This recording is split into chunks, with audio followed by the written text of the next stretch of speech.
అవిద్యానామంతస్తిమిరమిహిరద్వీపనగరీ జడానాం చైతన్యస్తబకమకరాంధశ్రుతిఝరీ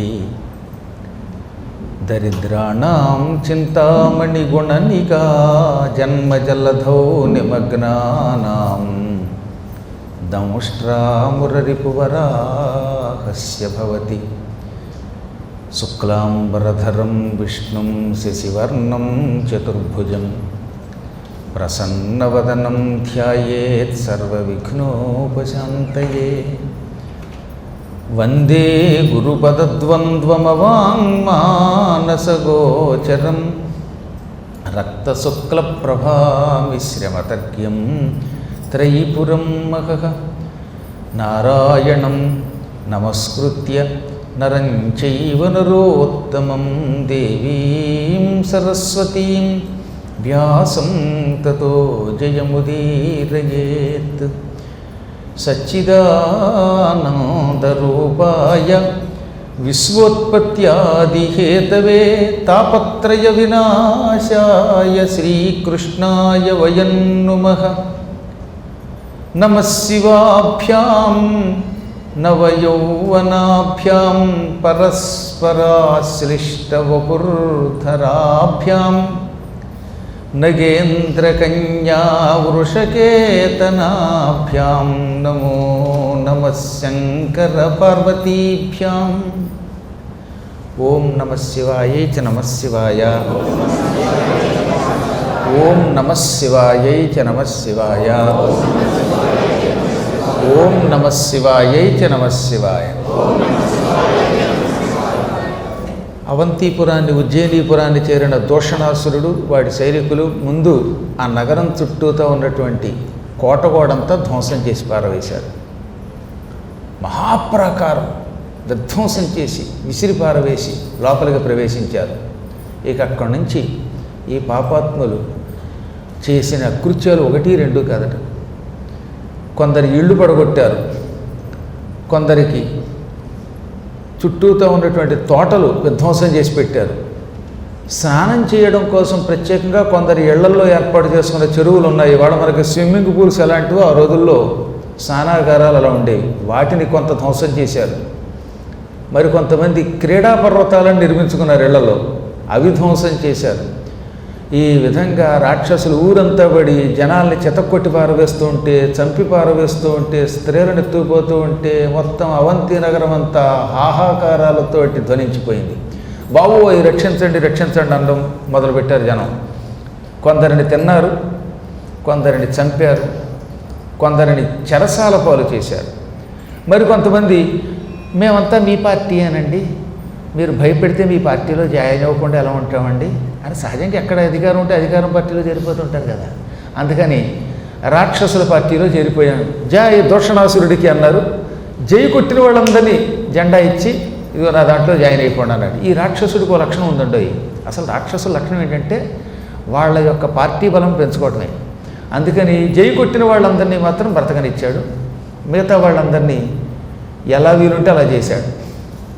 ఈలోపు ఏం జరిగింది, కొంతమంది రాక్షసులు అన్నారు, ఏమండి వీళ్ళందరినీ మనం ఎంత కొట్టినా వీళ్ళ వల్ల ఉపయోగం లేదు మనకి. ఈ ఊళ్ళో ఓ మంచి పండితుడు ఉన్నాడు వేదప్రియుడని, అతనికి 4 కొడుకులు. వాళ్ళ 5 తమ ఇళ్లల్లో శివలింగాన్ని పార్థివలింగాన్ని చేసుకుని భక్తితో పూజిస్తున్నారు. వాళ్ళు లింగ పూజ చేసినంతకాలం ఈ దుర్మార్గుల్ని రక్షిస్తూనే ఉంటారు. అసలు ఈ శక్తి అంతా వాళ్ళదేట. వాళ్ళ వల్లే ఈ ఊళ్ళో ఉన్నటువంటి వాళ్ళంతా ఇంత గొప్పవాళ్ళు అయ్యారని విన్నాం. ముందు ఆ వేదప్రియుణ్ణి వాడి కొడుకుల్ని నాశనం చేస్తే మిగతా వాళ్ళంతటి వాడే నశించిపోతారు. చెట్టును చంపాలంటే కొమ్మలు నరకడం వల్ల ఉపయోగం లేదు, మొత్తం వేరు నాశనం చేయాలి, సమూలంగా నాశనం చేయాలి అనగానే వెంటనే రాజుగారు ఈ దూషణాసురుడు తన అనుచరులతో కలిసి వేదప్రియుడున్న ఇంటికి వెళ్ళాడు. వీళ్ళిలా ఆ ఇంటికి వెళ్ళే సమయానికి ఇప్పటికే ఏం జరిగిందో వేదప్రియుడికి బాగా తెలిసిందిలేండి. ఆయన ఇంట్లో రోజులాగే ఒక శివలింగాన్ని మట్టితో తయారు చేసి పెట్టుకున్నాడు, పార్థివలింగాన్ని. లింగానికి ఎదురుగుండా ఆయన కూర్చున్నాడు, ఆయన చుట్టూతో ఆయన 4 కొడుకులు కూర్చున్నారు. ఈ 5గురు చూడటానికి ఎలా ఉన్నారు? శివుడి యొక్క 5 ముఖాల్లో ఉన్నారట. శివుడికి పంచాస్యుడు, పంచముఖుడు అని పేరు. అచ్చం శివుడు 5 ముఖాలు ఎలా ఉన్నాయో అలా వాళ్ళు కూర్చుని భక్తితో ఓం నమశివాయ అనే పంచాక్షరి మంత్ర జపం చేసుకుంటున్నారు. ఆ సమయంలో రాక్షసులు ఆ ఇంటికి అడుగుపెట్టారు. రాక్షసులతో పాటు కొంతమంది ప్రజలు కూడా వచ్చారు. ఈ ప్రజల్ని ఈ పరమ దుర్మార్గులు కొరడాతో కొడుతూ ఉంటే వాళ్ళు, మహానుభావులారా మీరు కూర్చుని మీ పూజ మీరు చేసుకుంటున్నారు, వీళ్ళు మమ్మల్ని బడితి పూజ చేస్తున్నారు, మీది పూజ ఇది పూజే, కాకపోతే ఇది బడితి పూజ, కర్రతో చితక్ కొడుతున్నారు, దోషణాసురుడికి జై అనకపోతే చంపేస్తామంటున్నారు, మాకేమో ఈ దుర్మార్గుడికి జై కొట్టడం ఇష్టం లేదు, జై కొట్టకపోతే ప్రాణం పోయేటట్టుంది, ఈ సమయంలో మీరే మీ తపశ్శక్తితో రక్షించాలనగా వెంటనే ఈ 4 తండ్రితో పాటు ఇలా అన్నారట. శ్రూయతాం విద్యతే నైవ బలం దుష్ట భయావహం న శస్త్రాణి తథా సంతి యచ్యతే విముఖా పునః. ప్రజలారా, మిమ్మల్ని రక్షించడానికి మా దగ్గర సైన్యం లేదు, ఆయుధాలు లేవు. సాధారణంగా ఎవరినైనా రక్షించాలంటే వాడి దగ్గర ఆయుధమైనా ఉండాలి, లేదా మంచి బలమైనా ఉండాలి, అది ఇది కాకపోతే ఒంటరిగా ముష్టి యుద్ధం చేసే శక్తి అయినా ఉండాలి. ఇవేమీ మన దగ్గర లేవు. ఈ దుర్మార్గులు చంపితే చావడం తప్ప మనం చేయలేము.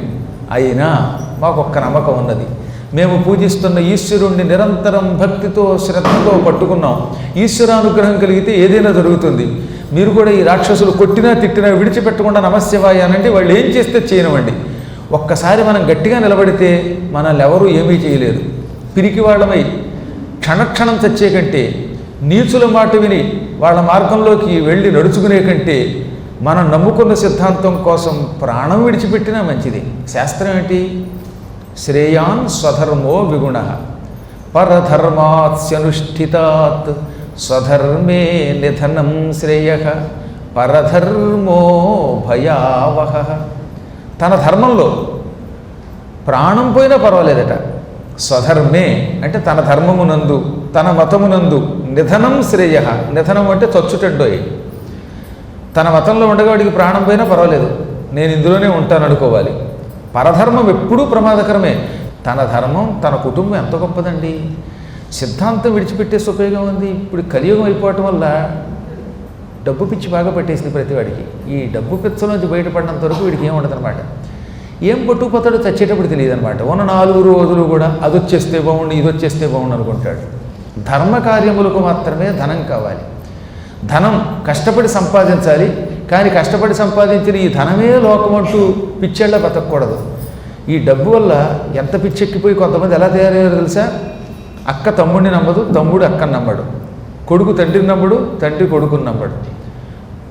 బిడ్డలకి తల్లిదండ్రులకి మధ్యలో సంబంధాలన్నీ పోతున్నాయి. అసలు మానవులు ఎంత దరిద్రంగా ప్రవర్తించాలో అంత దరిద్రంగా ఈ డబ్బు అనే ఒక జబ్బు వెంటబడి పాడైపోతున్నారు. ఈ పిచ్చి పీరుకి 2 ఏళ్ళు పోతే, ఇంకో 2 ఏళ్ళు పోతే డామ్మని శరీరం విడిచిపెట్టేస్తే అప్పుడు కూడా డబ్బు వస్తుందంటే ఈ భూమి మీద ఎంతమందిని చూసాం మన కళ్ళ ముందు. నిరంతరం డబ్బు డబ్బు డబ్బు డబ్బు అని పిచ్చెక్కిపోయి చెయ్యరాని పనులు చేసి, నికృష్టపు పనులు చేసి, తన వాళ్ళు ఎవరిని బతకనివ్వక పోగేసిన డబ్బు ఏమవుతుంది?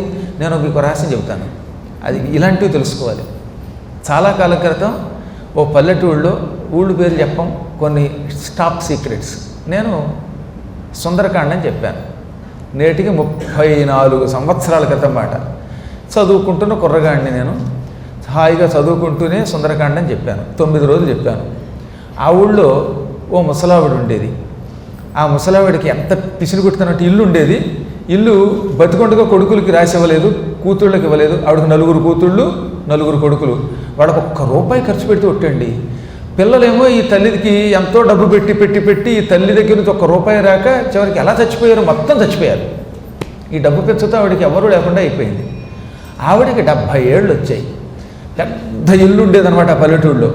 ఆ ఇంటి చుట్టూతో తోట, ఆ తోటలో కరివేపాకు చెట్లు, జామ చెట్లు ఇవన్నీ ఉండేవి. ఆవిడ రోజు ఇంత 70 ఏళ్ల వయసులో ఈ జామకాయలు కోసి, ఈ కరివేపాకు కోసి బయట పెట్టి టోకుగా అమ్మేది. ఇవి అమ్మగా వచ్చిన డబ్బులు ఏం చేసేది తెలియదు. ఇవన్నీ అమ్మేది. ఎవ్వరికి ₹1 ఇచ్చేది కాదు, ఎవ్వరికి ఏం పెట్టేది కాదు. ఎలాగో కుర్రాడు చేరాడండి వాళ్ళ ఇంటికి. ఓ 16 ఏళ్ళ కుర్రాడు. అమ్మమ్మ నీకు ఎవరు లేరు కదా, కాస్త సేవ చేస్తానంటే ఒరే ఇంట్లోకి రావడానికి లేదు, అరుగు మీద కూర్చోంది ఆవిడ. ఎవరిని నమ్మదు కదా, అందుకని అరుగు మీద కూర్చోంది. నాకేం వద్దమ్మా, ఆరికి అన్నం కూడా నేనే అడుక్కు తెచ్చుకుంటాను, నాకు ఎందుకో నేను చూస్తే సేవ చేయాలనిపిస్తోంది అన్నట్ట. సరే సేవ చెయ్యండి. వాళ్ళకి పెద్ద ఎత్తరుగులు ఇల్లు, ఆ అరుగు మీద కూర్చునేవాడు ఈ కుర్రాడు, అక్కడే పడుకునేవాడు. ఆరికి ఎక్కడికి వెళ్ళినా బయటే మలమూత్రాలు స్నానాలు, వాడే యాచన చేసుకుని తిండి తెచ్చుకునేవాడు. ఈ ముసలావిడ పెట్టేది కాదు. కానీ వీడు మాత్రం రోజు నీకేం కావాలంటే చేస్తానని ఆవిడ మొత్తం మీద నమ్మించాడు. కరివేపాకు రోజు ఆవిడ కోసి ఒక గంపలో వేసి 250 మండలు, మొత్తం మీద ఈ 250 మండలకి ఇంత డబ్బు, జామకాయలకి ఇంత డబ్బు, పైసా బీరుపోకుండా తేవాలి అనేది. వీడు చచ్చి చెడి అమ్మి ఏమండి మొత్తం అమ్మాలంటే మాటలా, అలాగే నానాయాత్ర పడి మొత్తం మీద అమ్మి ఆ డబ్బులు పట్టుకొచ్చి ఇస్తే లెక్క పెట్టుకునేది, అరుగు మీద పడుకునేది. మంచినీళ్ళు కూడా ఇచ్చేది కాదు. ఆ ఇంటికి ఎదురుగుండా ఉన్న చెరువు, పెద్ద చెరువు ఇప్పటికి కూడా ఉంది, అంటే పెద్ద చెరువు. ఆ చెరువులో స్నానం చేసి అక్కడే మంచినీళ్ళు తాగి వీడు ఏం తిన్నాడో ఏం పడ్డాడో సేవ చేశాడు. ఆవిడికి 75 ఏళ్ళు వచ్చాయి. ఇంత డబ్బు ఎక్కడ దాచిందో తెలియదు, వీలునామా లేదు, ఆవిడకి ఎవరూ లేరు. పోనీ వచ్చిన 16 ఏళ్ళ కుర్రాడికైనా ఇంత పెట్టింది కదా, 5 ఏళ్ళు సేవ చేశాడు, వాడికి 21 ఏళ్ళు వచ్చాయి. హఠాత్తుగా ఒకరోజు మధ్యాహ్నం చచ్చిపోయింది. సరిగ్గా గుడ్డ అమావాస్య నాడు, ఆషాఢ మాసంలో అమావాస్య నాడు పోయింది. పోగానే పాపం ఊళ్ళో వాళ్ళంతా వచ్చి అయ్యో పోయిందిరా, ఇల్లంతా వెతకంటే డబ్బుల కోసం అన్నారు. ఏమి ఇల్లంతా ఎంత వెతికి నేను కనపడలా. ఒరే కుర్రాడా, డబ్బు కూడా లేదు, నీకేం లేకుండా పోయిందిరా, ఈ ఇల్లు ఏమైనా వీలునామా రాసి ఉంటే నీకు ఇచ్చేవాళ్ళం, వీలునామా లేదు కనుక పంచాయతీకి పోతుందన్నారు. వాడు ఏడ్చేశాడు. బోల్ డబ్బులు వస్తాయనుకున్నానండి అని. ఈ తగలబెట్టే బాధ్యత నీదన్నారు ఊళ్ళో వాళ్ళు, నువ్వెక్కడ ఉన్నావు కదా అనగా ఆ ఇంట్లో భయంకరమైన అతి దుర్వాసన వచ్చి అతుకుల మీద అతుకులు వేసినటువంటి ఒక బొంత ఉంది. కుళ్ళిపోయిన బొంత అనమాట. ఈ వీధుల్లో పారేస్తారు సరే, చంటి పిల్లలకు తుడిచి పారేసి గొడ్లన్నీ ఉతికి తెచ్చి ఆ గొడ్డలతో కుట్టుకుంది ఆ బొంత. రామరామ బొంత మీద పడుకుంది 75 ఏళ్ళు ఆవిడ. ఎలా బతికిందండి అసలు ఆ బొంత మీద, మనకి విసుగొచ్చేస్తుంది. ఆ బొంతను తీసుకెళ్ళి ఆవిడ శవం మీద పారేసి తగలబెట్టి, ఛీ నీకు ఎంత సేవ చేశానే, ఆస్తి ఎంతో అంతో రాస్తాం అనుకుని నమ్ముకుని చేశానే, నన్ను ఏడిపించేవే అని ఇంటికి పోయాడు. ఆ పోతూ ఉంటే ఈ బొంతలోంచి ఇంతంత శబ్దం వినబడి చూస్తే ఆ బొంత నిండా 100 నోట్లు 50 నోట్లు దాచేసింది లోపల. మొత్తం అన్నీ కాలిపోయాక చూసుకుని అడిగిచ్చాడు. ఇంతంత మొక్కలు బయటకు వచ్చాయి. అప్పుడు వాడు ఏడ్చాడండి. నేను అక్కడ పురాణం చెబుతున్నాను అందుకని చెప్పాను ఈ మాట. అంటే చచ్చేటప్పుడు కూడా ఈ బొంతతో సైతంగా, కంపు బొంత కదా, తగలబెట్టేస్తారని ఊహతో అలా చేసింది. అది ఆవిడికి తన డబ్బు ఎవరికీ దక్కకూడదు, తనతో పాటే తగలబడిపోవాలనే కోరిక ఉన్నది. ఇలాంటి మనుషులు ఈ ప్రపంచంలో ఉన్నారు. లేకపోతే ఏంటంటే నేను రోజు చూసి విసిగెత్తిపోతున్నాను అన్నమాట. ఎన్ని పురాణాలు చెప్పుంటాను, ఎన్ని ప్రదేశాలు తిరిగాను, నా జీవితం అంతా తిరుగుడే కదా. ఎటువంటి మహానుభావులు చూశాను. మీరు ఎదురుగుండా కూర్చుంటే మీ మనస్సులో ఈ క్షణంలో ఏమనుకుంటున్నారో నాకు తెలుసు. కానీ ఆ రహస్యాలు పైకి చెప్పకూడదు. ఏ మనిషి చచ్చి ఎక్కడ కడతాడో కూడా తెలుసు. ఇలాంటి వాళ్ళు ఎంతమంది చచ్చి ఎన్ని రకాల ఏడుపులు ఏడ్చారో, ఆ తర్వాత రక్షించమని కళ్ళలో ఏడ్చారో కూడా నాకు తెలుసు. డబ్బు కోసం ఇలా ధర్మాలు మారి, మతాలు మారి వీళ్ళు సంపాదించే డబ్బు ఎవరికైనా ఉపయోగపడుతుందంటారా? అందుకనే భగవద్గీతలో స్వధర్మే నిధనం శ్రేయ. నీ ధర్మంలో నువ్వు చచ్చినా పర్వాలేదు, నువ్వు పుట్టింది ఇక్కడ పరమ పవిత్రమైన ధర్మంలో పుట్టావు, నీకంటూ నీ కులానికి నీ మతానికి ఒక ధర్మం ఉన్నది, అది మానేసి ఆ ఇంకో మతం పుచ్చుకొని ఈ మతాల్లోకి వెళ్ళి రేపు చస్తే వాడి మతంలో ఉన్న లోకానికి వెళ్ళవు, నీ మతంలో లోకానికి వెళ్ళక మధ్యలో పిశాచమై అల్లాడిపోతావు. 1,00,000 సంవత్సరాలు పిశాచం అయిపోతాడట. అందుకని మహాత్ములు ప్రాణం పోయినా పర్వాలేదు, ధర్మం మారరు. ఈ మాట ఈ 5 పండితులు అన్నారు. ఈ రాక్షసులు మనల్ని దూషణాసురుడి నామం చెయ్యమంటున్నారు, మతం మారమంటున్నారు. మనం ప్రాణం పోయినా మతం మారవద్దు, చచ్చినా పర్వాలేదు. ఎన్ని కష్టాలున్నా మన మతం మనదే. ఇప్పుడు మన అమ్మా నాన్న ఎంత పాపాత్ములైనా అమ్మా నాన్నే అంటాం కదా, అది వాడు కాకుండా పోరు కదా అని. వాడు నీచులే. ఆరికి హిరణ్యకశిపుడు చచ్చిపోతే ప్రహ్లాదుడు నరసింహస్వామి దగ్గరకు వచ్చి నాకు ఒక చిన్న కోరిక ఉంది తీర్చన్నాడు. ఏమిటన్నాడు ఆయన? పరమ పాపాత్ముడైన మా నాన్న నిన్ను తెగతిట్టి చచ్చాడు, మా నాన్నకు మోక్షం ఇయ్యి అన్నాడు ఆయన. చూడండి భాగవతంలో. అప్పుడు ఆయన పక్కపక్క నవ్వి, నా గోళ్లతో ఎప్పుడైతే చీల్చానో నా స్పర్శ వల్ల త్రిసప్త పూర్వజులంగూడి 3 ఏళ్ళు 21 మంది తన ప్రాచీనులతో పూర్వులతో కలిసి వాడు నా లోకానికి వచ్చేస్తాడన్నాడు ఆయన. అంటే మనం ప్రహ్లాదుడి దగ్గర నేర్చుకోవాల్సినది. ప్రహ్లాదుడి తండ్రి లాంటి వాళ్ళు లోకంలో చాలామంది ఉంటారు. అయినా మన ధర్మం మనదే. ప్రహ్లాదుడిని చూసి నేర్చుకోవాలి, మహాత్ముల్ని చూసి నేర్చుకోవాలి. ఈ మాట అతనని మనం శివనామస్మరణం చేద్దాం. ధ్యానంతో ఈ లింగాన్ని పట్టుకుందాం. రాక్షసులు చంపేని కొట్టనివ్వండి అని అందరినీ పిలవగానే ఈ రాక్షసుల కంటే ముందు పరిగెత్తుకొచ్చిన ఈ జనులంతా వీళ్ళ దగ్గరకు వచ్చి వీళ్ళతో పాటు పక్కన కూర్చుని అందరూ చక్కగా భజన చేయడం మొదలుపెట్టారు. మంచి కంఠంతో ఓం నమః శివాయ అనుకుంటూ. కొంతమందికి కంఠం భగవంతుడిచ్చిన వరం కదండి. వాళ్ళు నమః శివాయ అంటూ ఉంటే రాళ్ళు కరిగిపోతాయి. కొంతమంది నమః శివాయ అంటే కరిగిపోయిన నీళ్లు రాళ్ళు అవుతాయి. ఇప్పుడు ఈ మహానుభావులంతా కూర్చుని ఎంతో మధురంగా ఓం నమః శివాయ ఓం నమః శివాయ అండం మొదలుపెట్టారు. ఈ రాక్షసులు ఇక్కడి దాకా వీళ్ళని తీసుకొచ్చిన వాళ్ళు తెల్లబోయి, చూసావా దోషణాసురా, ఈ బ్రాహ్మణుల్ని బాగు చేసి దేహశుద్ధి చేసి మన మతంలోకి మార్చుకుందామని వస్తే వాళ్ళు మనతో వచ్చిన వాళ్ళని కూడా వెళ్ళి వాళ్ళ మతంలో కలిపేసుకున్నారు. ఇది వీళ్ళ ప్రభావం. కాబట్టి వీళ్ళని ఏం చెయ్యాలో చెప్పనగా ఆ దోషణుడు ఏమన్నాడు, హన్యతాం వధ్యతామితి, చంపండి, నరకండి, కొట్టండి, గెల్లండి అన్నాడు. రాక్షసులు కత్తులు పుచ్చుకుని మీదకు దూకారు. అప్పుడు జరిగిందో తమాషా. ఈ 5గురు ఒక పార్థివ లింగం చేశారని చెప్పారు కదా, మట్టితో ఒక లింగం చేసుకుని పూజిస్తున్నారు. ఈ భక్తులంతా చుట్టూ చేరారు. ఇంతలో దోషణాసురుడి భటులు ఆ మట్టి లింగం మీదకు దూకగానే ఆ మట్టి లింగం పార్థివలింగం పెళ్ళు అనే శబ్దంతో పగిలిపోయింది. అక్కడ పెద్ద అగాధమైన గొయ్యి ఏర్పడింది. ఆ గోతిలో నుంచి భయంకరాకారంతో శివుడు ప్రత్యక్షమయ్యాడు. మహామృత్యుదేవతలో ఉన్నాడు ఆయన. అందుకే ఆయనకి మహాకాలుడు అని పేరు వచ్చిందనమాట. కాలుడు అంటే మృత్యుస్వరూపుడు, కాలస్వరూపుడు. అందులో మహాకాలుడు ఆయన, మహామృత్యుస్వరూపుడు. అలా మృత్యురూపంతో ఆవిర్భవించి చేతిలో త్రిశూలం పుచ్చుకున్నాడు. 10 చేతులతో ప్రత్యక్షమయ్యాడు. 5 శిరస్సులు ఉన్నాయి. 5 శిరస్సుల్లో ప్రతి శిరస్సుకి 3 నేత్రాలు ఉన్నాయి. ఆయన ఒక్క హుంకారం చేశాడు. ఓరి మూర్ఖుడా, నిన్ను చంపడానికి ఈ శూలం ఉపయోగించడంలా నేను మహాకాలుణ్ణి, చూడు నిన్ను ఎలా చంపుతాను అని హుం అన్నాడు. దెబ్బకి భస్మైపోయాడు. ఇంక వాడితో యుద్ధం ఎందుకు?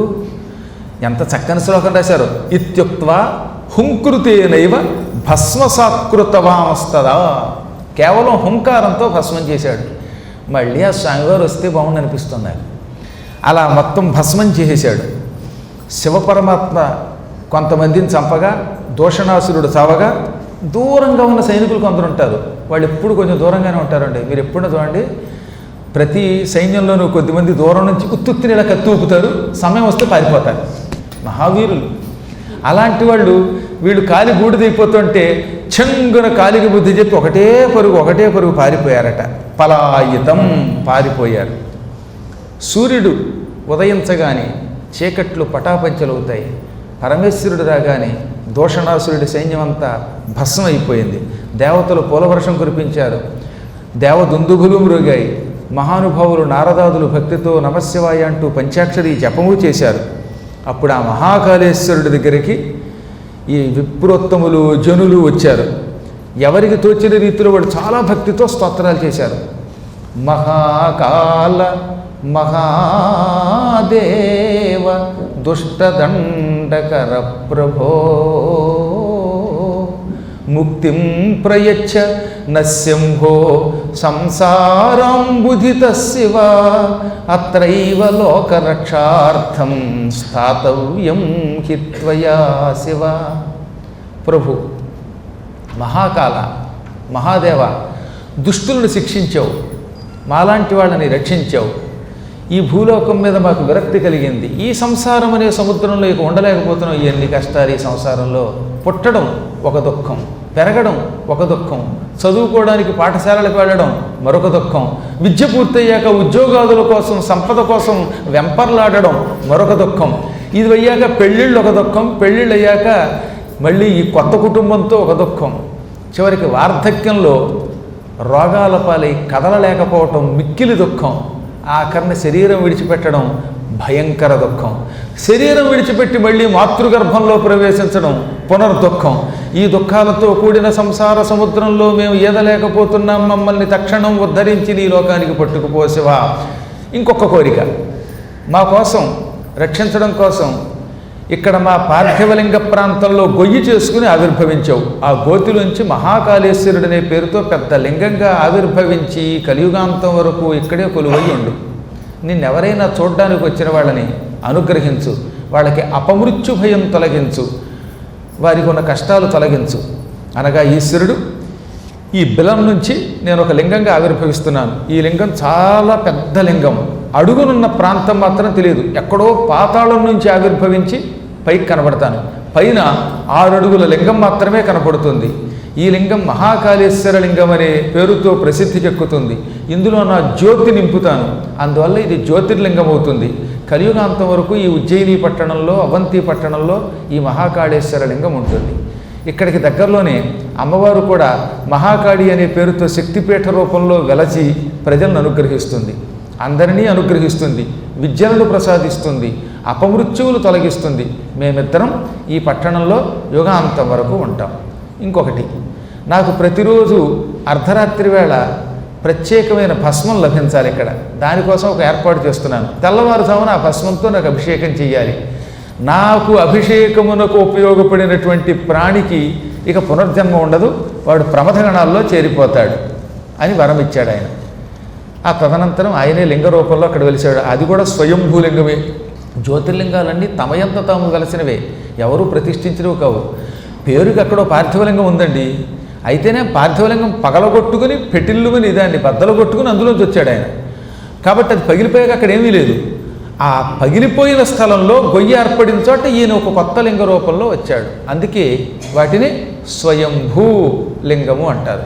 స్వయం అంటే తనంత తాను, భూ పుట్టినది, స్వయంభూ అంటే తనంత తాను పుట్టిన లింగం. ఎవరూ తయారు చేసిన లింగాలు కావు. మానవులు కష్టపడి ఓ రాయి పట్టుకొచ్చి లింగ రూపంలో చెక్కి తీసుకొచ్చి ప్రతిష్ఠించినటువంటి ఆలయాలు కావు. తమయంత తాము వెలసిన ఆలయాలు. వాటన్నిటిలో శివుడు తనలో ఉన్న కాంతిని, జ్యోతిని నింపాడు. అందుకే జ్యోతిర్లింగం అని పిలువబడింది.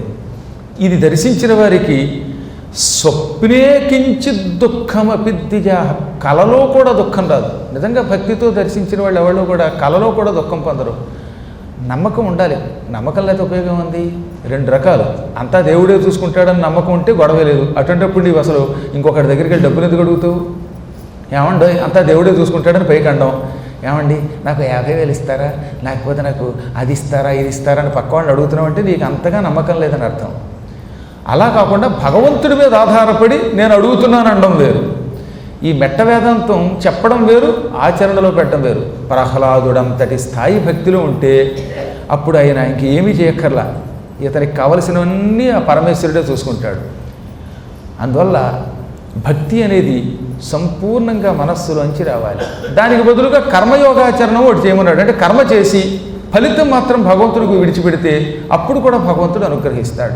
అందుకే కర్మయోగం, భక్తి యోగం, జ్ఞానయోగం, మోక్షయోగం, అసలు మోక్ష సన్యాస యోగం కూడా ఉంది. ఇవి కొంచెం సాధన వల్ల తెలుస్తాయి. మహాకాళేశ్వరుడు నేటికి కృతయుగ ప్రారంభంలో అంటే 43 లక్షల సంవత్సరాల క్రితం ఆవిర్భవించాడు దాదాపుగా. అప్పటి నుంచి ఇప్పటివరకు అదే స్థానంలో ఉన్నాడు. ఆయన వెళ్ళిపోయేటప్పుడు ఏమని చెప్పాడు? నాకు ప్రతిరోజు అభిషేకం జరగాలన్నాడే. ఆ అభిషేకం యొక్క విశేషాలే తెలుసుకోవాలి. ఈ మహాకాళేశ్వర ఆలయానికి చుట్టుపక్కల ఉన్నటువంటి ప్రాంతాల్లో సరిగ్గా సాయంకాలం వేళ 1-2 పుణ్యాత్ములు వెళ్ళిపోతారు కైలాసానికి. గ్యారంటీగా ఎవ్రీడే 1 లేక 2 వెళతారు. వాళ్ళు కూడా వయస్సు మీరే వెళ్ళిపోతారు. వీళ్ళని తీసుకెళ్ళి ఆ మహాకాళేశ్వర ఆలయానికి కొంచెం దూరంలో ఉంటుంది ఒక శ్మశానం, అక్కడే దహనం చేస్తారు. దహనం చేశాక అర్ధరాత్రి 12ంటికి వేడి బూడిదని, కాలిపోయిన చితి మీద ఉన్నటువంటి బూడిదని, చితాభస్మాన్ని వస్త్రగాళితం చేసి పట్టుకొస్తారు. వస్త్రగాళితం అంటే ఓ పెద్ద వస్త్రంలో పోసి తుక్కు రాకుండా వడగట్టి కేవలం మెత్తటి పొడి పట్టుకొస్తారు.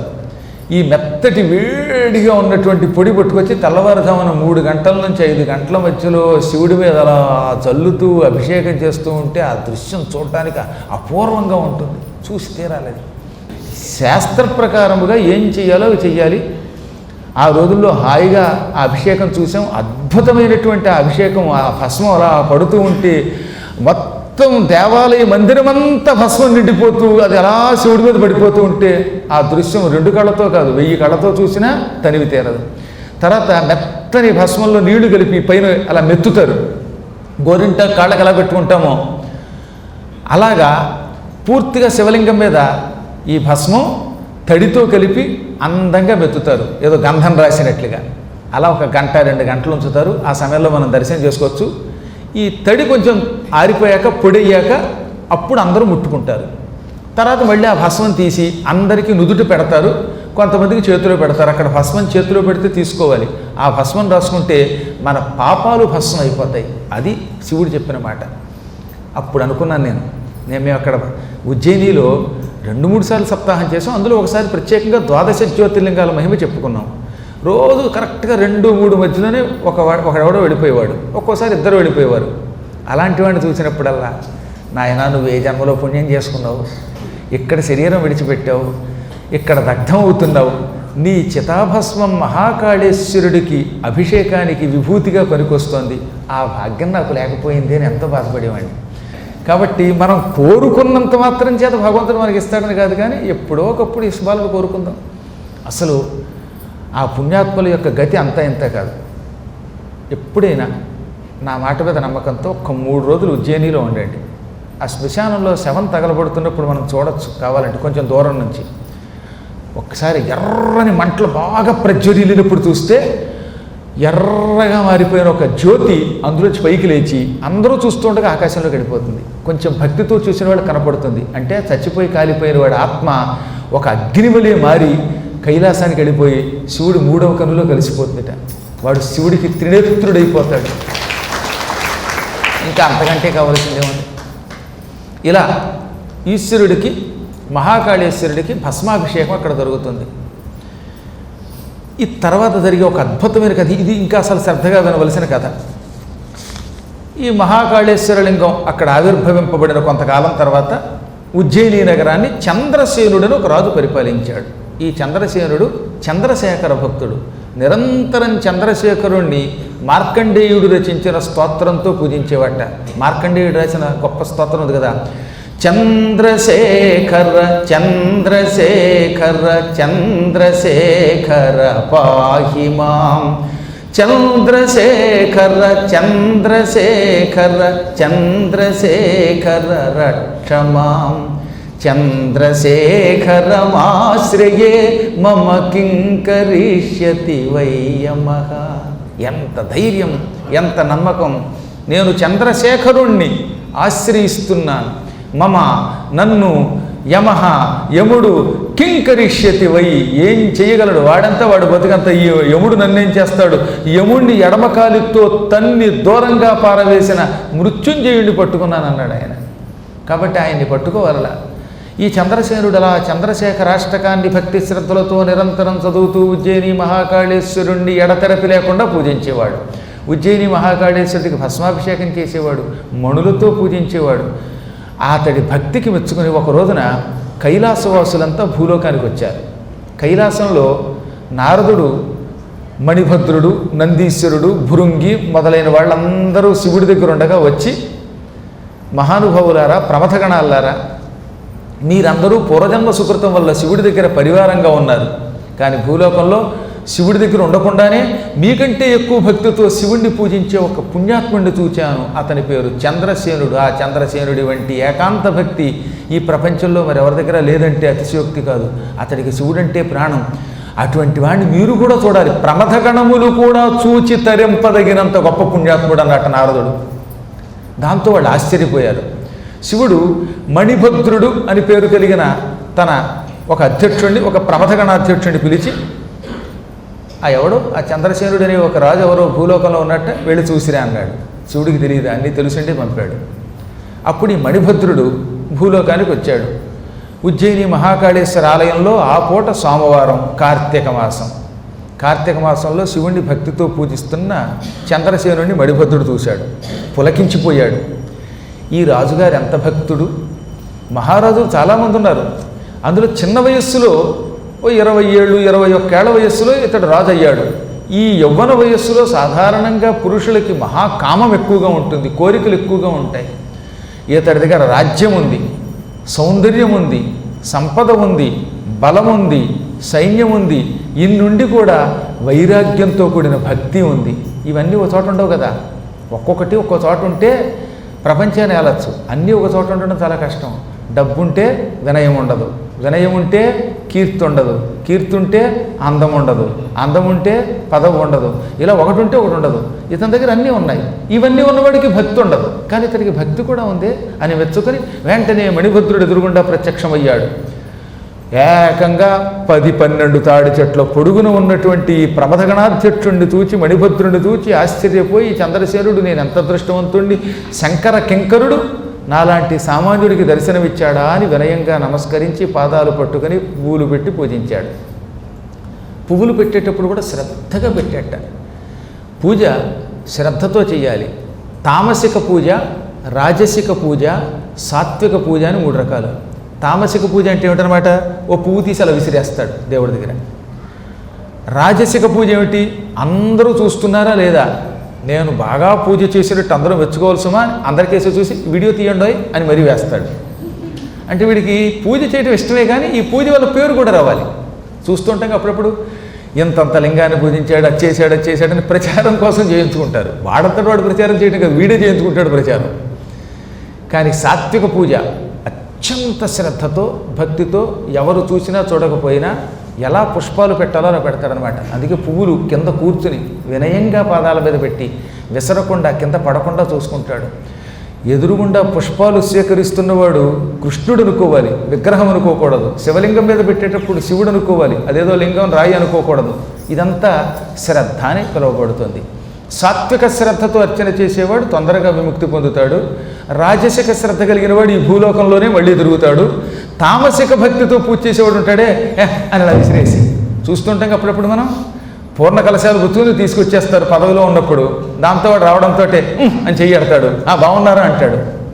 ఓ పక్కన గుళ్ళో ఉంటాడా, వాడికి మంత్రపుష్పం ఇస్తూ ఉంటారా, ఆ మంత్రపుష్పంలో చెయ్యట్టి బాగున్నారా అంటాడు, అంటాడు చెయ్యి ఊపి.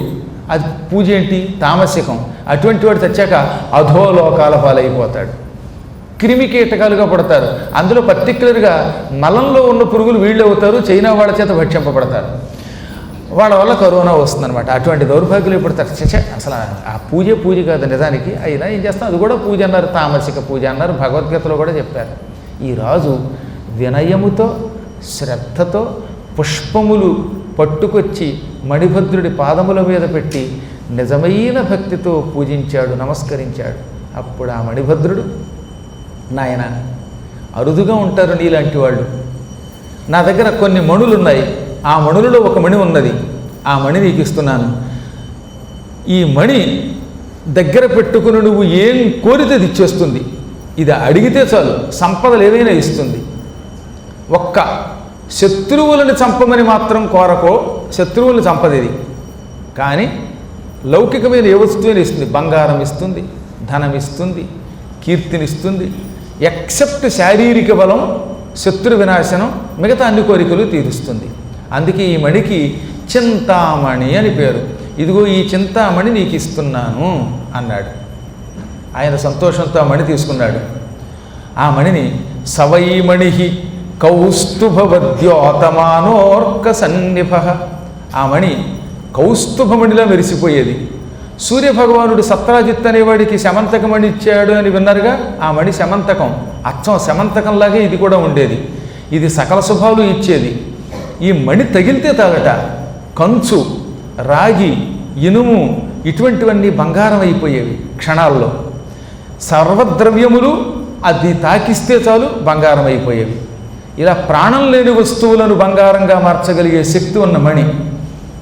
చంద్రసేన మహారాజు ఏం చేశాడు?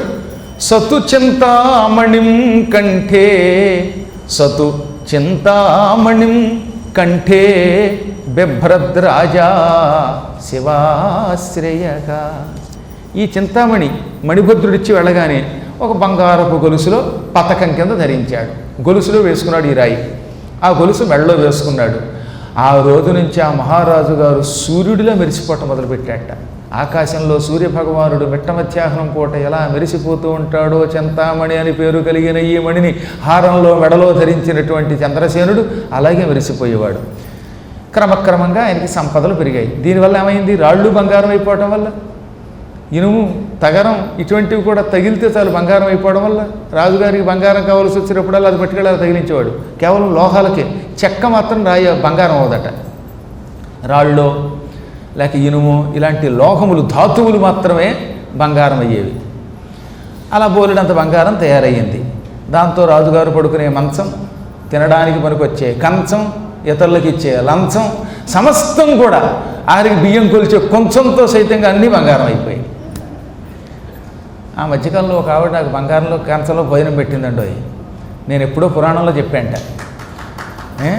అంటే అప్పుడే చప్పట్లు కొట్టేయకండి, పూర్తి విని కొట్టండి. నేను ఎప్పుడో మహాభారతంలో చెప్పానంట. ఏమని? నేను చెప్పిన వాడిని మర్చిపోయాను కానీ సంపూర్ణ మహాభారతంలో కార్తీక మాసంలో ఒక రాక్షసరాజు గారు వృషపరుడు అనేటటువంటి వాడు తన దగ్గరకు వచ్చినటువంటి వాళ్ళకి 1000 మందికి బ్రాహ్మణులకి బంగారపు కంచంలో భోజనం పెట్టేవాడు. బంగారపు కంచంలో భోజనం అంటారు కానీ నేను చూడలేదన్నానంట ఎప్పుడు. వెంటనే ఆ మధ్యన గురువుగారు, బంగారపు కంచంలో మీరు భోజనం చేయలేదా? అసలు కంచమే చూడలేదా? మా ఇంట్లో ఉంది, రండి మీరు తిని వెళ్ళండి అంతే. కాకపోతే చిన్న తేడా, ఆ మహారాజు గారు భోజనం అయ్యాక కంచం ఇచ్చేసేవాడు వాళ్ళకి. నేను మాత్రం కంచం వాళ్ళకే తిరిగిచ్చి వచ్చేసాను. కాబట్టి మొత్తం మీద బంగారపు కంచం చూశానంటో నేను కూడా. మాటలటండి, అంత పెద్ద కంచం చేయించాలంటే ఆ రోజుల్లో మహారాజు గారికి కాబట్టి చెల్లింది. ఏమో మీరు తలుచుకుంటే బంగారపు కంచం నెక్స్ట్ ఉపన్యాసానికి వచ్చేస్తుంది కూడా చెప్పలేము. గుంటూరు వాళ్ళు మాటలటండి. ఇంకో రహస్యం చెప్పనా? ఇంత హాస్యముగా పలుకుతున్న నేను అనే మాట ఈ పిచ్చి బంగారాలు ఏవి మనతో రావు. ఉట్టి వెర్రి మాట. హాయిగా విస్తరాకులో తినడం అంత సుఖం లేదు. అప్పుడప్పుడు హాస్యం కోసం గురువుగారు ఏదన్నా అంటే నిజం అనుకోకండి సుమా. కాబట్టి దృష్టిలో పెట్టిన భవిష్యత్తులో ఇంకెప్పుడు కూడా నేను ఏదైనా వర్ణిస్తే అది నిజం అనుకుని మొత్తం తేకండి. కేవలం పాత్ర పరికాయ ప్రవేశే. రాజుగారు మాత్రం అన్ని బంగారంతో వస్తువులు చేసుకున్నాడు. క్రమంగా రాజుగారికి జగత్ ప్రసిద్ధి వచ్చింది. దాంతో ఏమైపోయింది? అసూయాపరులు చాలామంది ఉంటారు. పక్కవాడు బాగుపడితే ఏడుస్తారు, పక్కవాడికి కీర్తి వస్తే ఏడ్చేవాళ్ళు ఉంటారు. అటువంటి వాళ్ళని అసూయాపరులు అంటారు. అనగా గుణములో చెడ్డ వెతకటం. ఈ రాజుగారికి మంచి బంగారం వచ్చింది, రాజుగారు పరమ భక్తుడు. దాంతో కొంతమంది ఇదంతా దొంగ బంగారం, వాడి ఈ మధ్యన ఏదో క్షుద్ర దేవతలను ఆరాధిస్తున్నాడని ఒకళ్ళు అన్నారు.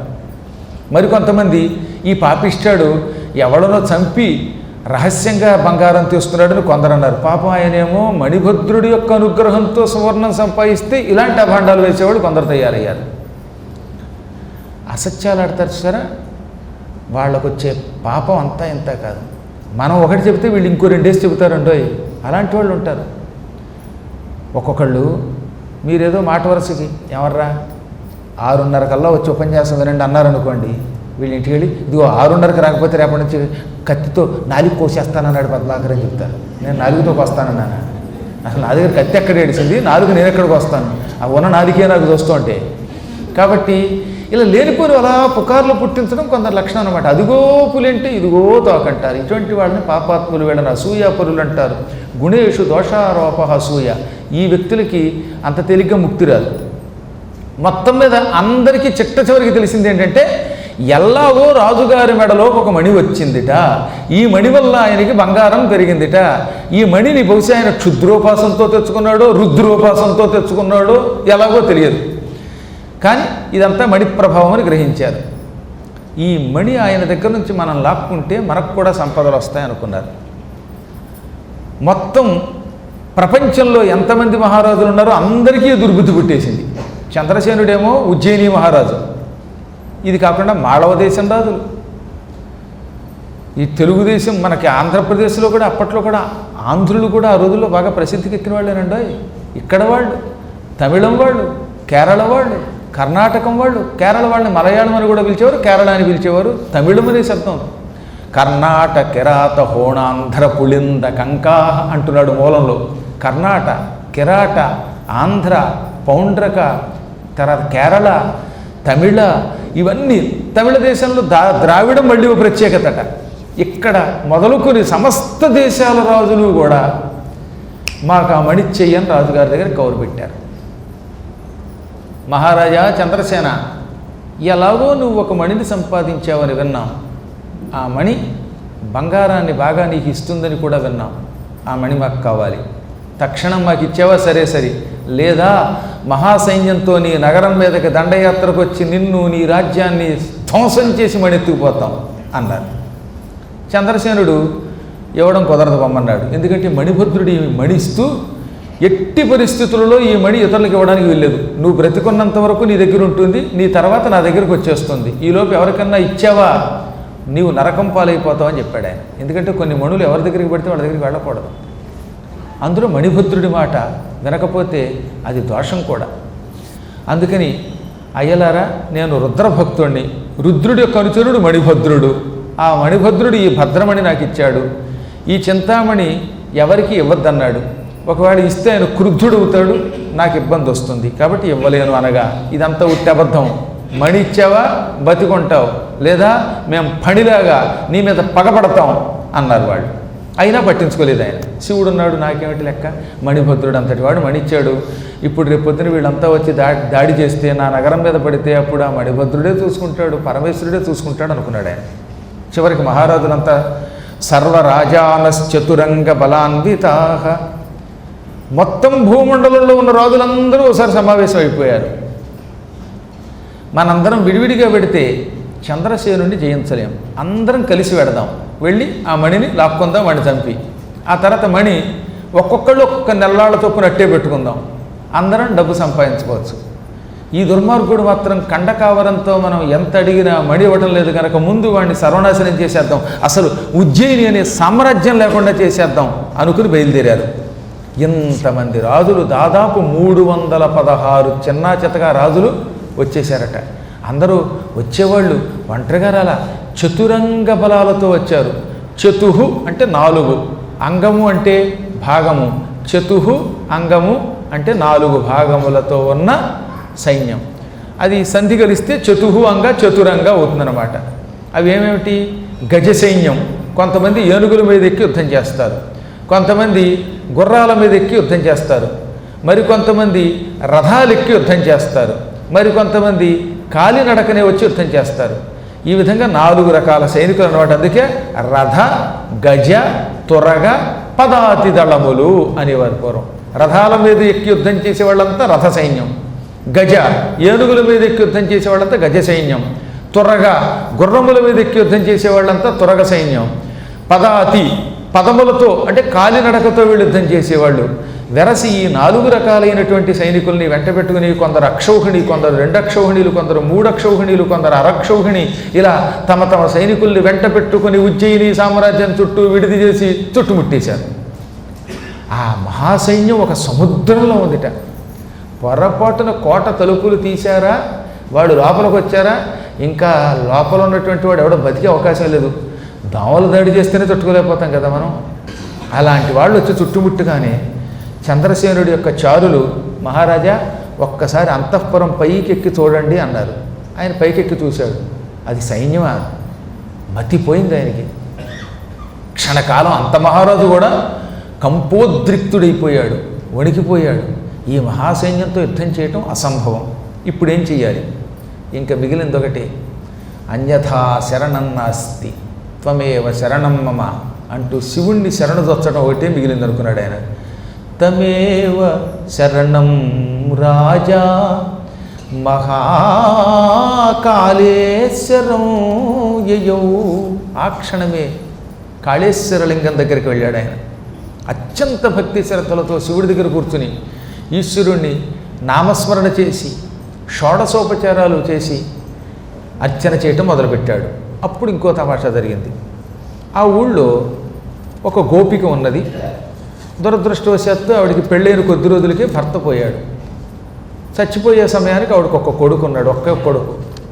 ఆ కుర్రాడు ఇప్పుడు 8 సంవత్సరాలు బాలుడయ్యాడు. ఆ పిల్లవాడు పుట్టిన ఏడాదికే ఈవిడ భర్త పోవటం వల్ల ఈ పిల్లవాడికి అసలు తండ్రి ఎలా ఉంటాడో కూడా తెలియదు.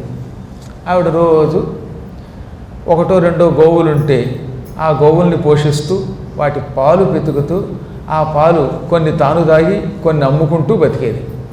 కేవలం ఈ పాలతో బతకడం కష్టమైపోవటం వల్ల చుట్టుపక్కల కొన్ని ఇళ్లలో పాచి పని కూడా చేసేది. అంట్లు తావడం, ఇల్లు చిమ్మడం, వీధులు తుడిచి కళ్ళాపు జల్లి ముగ్గులు పెట్టడం ఈ పనులు చేసేది. ఆవిడ కొడుకు 8 ఏళ్ల కొడుకు కూడా ఉండి ఆడుకుంటూ ఉండేవాడు. ఇంతలో ఆవిడ ఈ మహాకాళేశ్వరాలయం దగ్గరకు వచ్చింది. ఈ కాళేశ్వరాలయానికి ఉన్న ప్రాంగణం ఉంది, ముందున్న వాకిలి. ఆ వాకిలి ప్రతిరోజు సాయంత్రం 4 గంటలకి తుడిచి 5 గంటలలోపు ముగ్గులు పెట్టడం ఆవిడకి డ్యూటీ. దానివల్ల ఆవిడకి నెలకింత జీతం కోసం అనేవాడు ఆ పని చేసింది. ఆవిడ పెద్ద భక్తురాలు కాదు, కేవలం డబ్బు కోసం పనిచేసేది. ఏ వంకతో పూజ చేసినా భగవంతుడు అనుగ్రహిస్తాడండి. జీతం కోసమైనా భగవంతుడిని అంతో ఎంతో సేవ చేయాలి, తిట్టుకుంటూ మాత్రం చేయకూడదు. ఈవిడ అక్కడికి వచ్చే సమయానికి లోపల రాజుగారు ఉన్నారు. అందుకని రాజుగారు వెళ్ళిపోయేదాకా ఈ పనులు చేయకూడదు. రాజుగారు ఎప్పుడు లేని మధ్యాహ్నమే వచ్చి కూర్చున్నాడు. ఆయన వెళ్ళాక అప్పుడు తుడిచి కళ్ళాపు జల్లి ముగ్గులు పెడదాం. ఆయన ఉండగా తుడిస్తే తుక్కులు హప్పులకు వెళ్ళి ఆయన మీద పడుతుంది. ఇప్పుడు నా బోటాడు గుళ్ళో ఉండగా వాడు చీపురుచుకు తుడిస్తే ఏం బాగుంటుంది. కాబట్టి మనం ఏం చేయలేము, రాజుగారు కదా తంతారు. అందుకని కిక్కురు మనకుండా బయటే చేతులు కట్టుకు నిలబడింది. ఇంతలో కుర్రాడు లోపలికి పరిగెత్తాడు. ఒరే ఒరే అంటుంటే వాడు వెళ్ళిపోయాడు. గట్టిగా అరిస్తే భట్లు ఏమన్నా అంటారేమో అని కిక్కురు మనకుండా కూర్చుంది. ఈ కుర్రాడు లోపలికి వెళ్ళాడు. రాజుగారు చాలా ఉత్తముడు అవటం వల్ల రాజభటులు ఇలాంటి చిన్నపిల్లలు ఎవరైనా గుళ్ళోకి వస్తే చీపో అనేవారు కాదండి. పైగా ఆ రోజుల్లో పిల్లలు కూడా పురాణంలో మాట్లాడేవారు కాదు, బుద్ధిగా ఉండేవారు. ఆ రోజులు వేరు, ఆ పిల్లలు వేరు. ఇప్పుడు ఈ పిల్లాడు లోపలికి వెళ్ళి చూశాడు. రాజుగారు మహాకాళేశ్వర లింగం దగ్గర నిలబడి ఉన్నారు. నిలబడి భక్తితో పూజించాడు. అవన్నీ చూసేట్టు వీడు.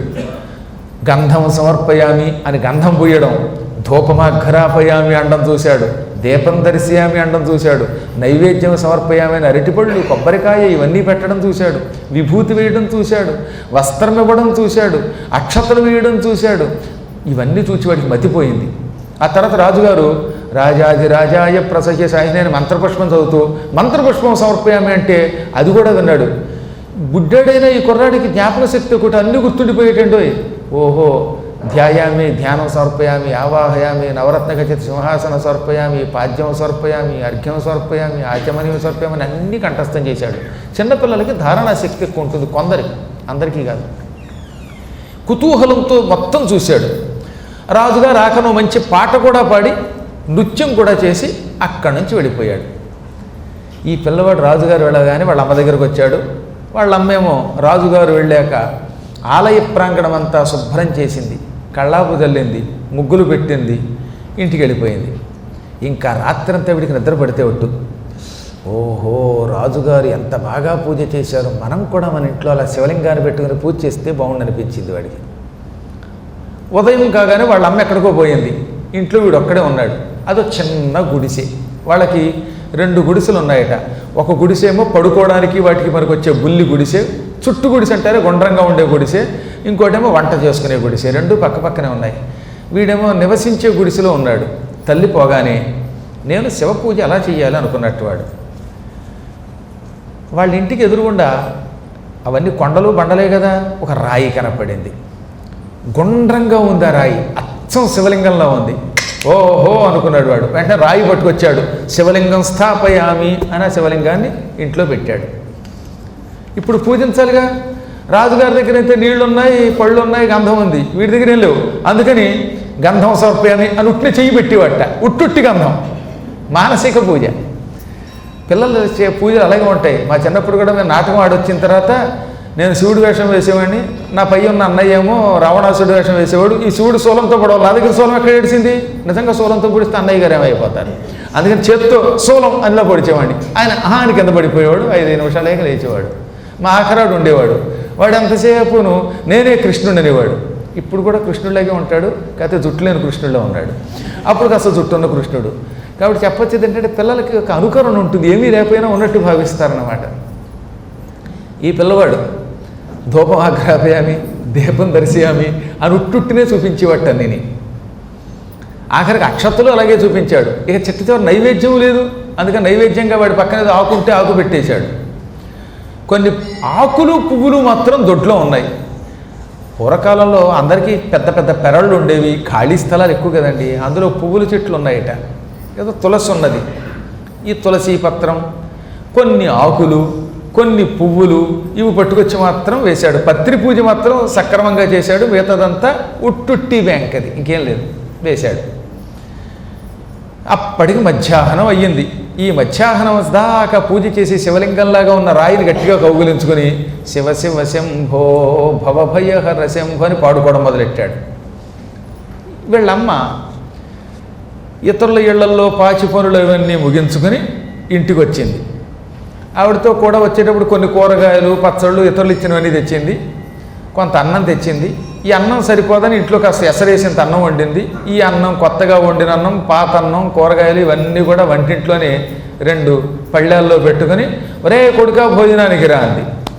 అసలు వీడికి అది వినపడితే ఉత్తప్పుడు భోజనం అనగానే పరుగు పరుగును వెళ్ళి భోజనం చేసేవాడు. కానీ ఇప్పుడు అతడు శివలింగంలాగా ఉన్న బండరాయిని కౌగలించుకొని పరమభక్తితో ఉండిపోయాడు. ఆ మైకంలో వాడికి వినపట్ల.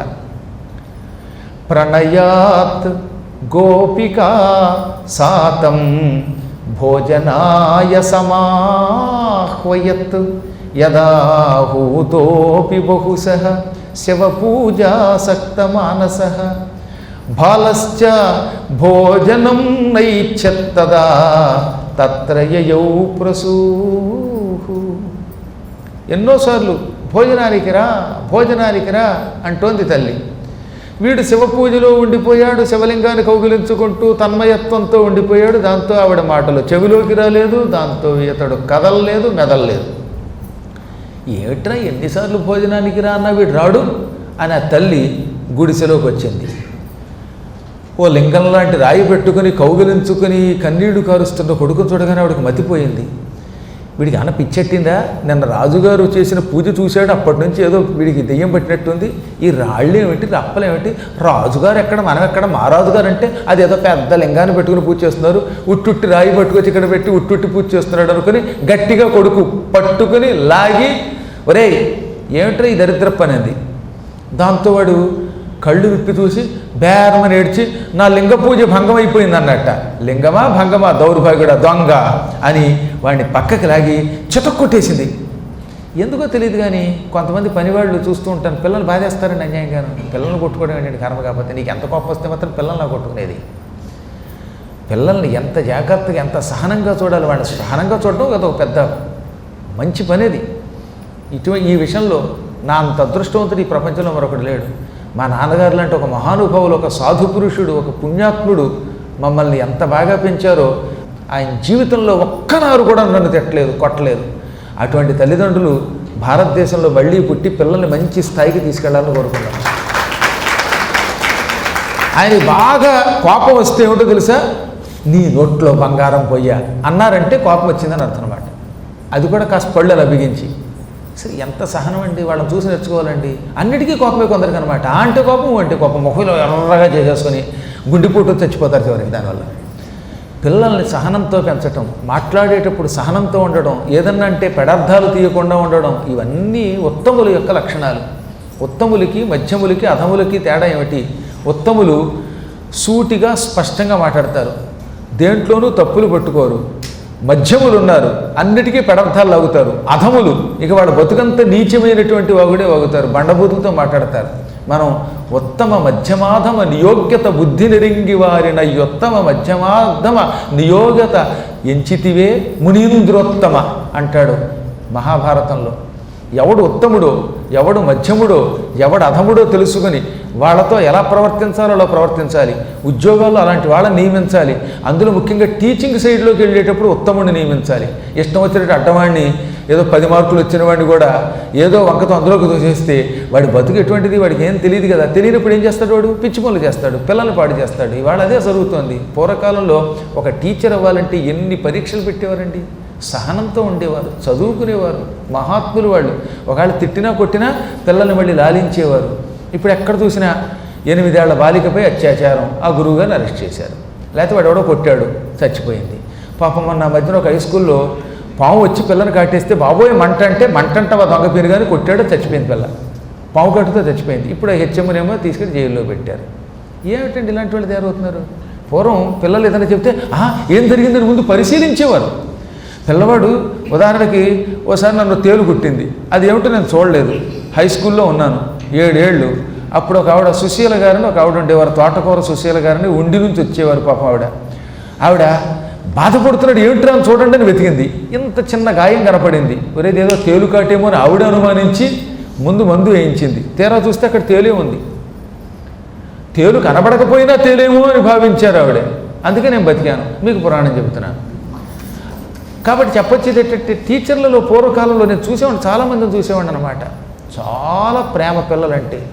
పిల్లల్ని కన్న తల్లిదండ్రుల్లో చూసేవారు. ఇప్పుడు యుగం మారిపోయింది. దీనికి మూల కారణం ఏమిటంటే వ్యవస్థ.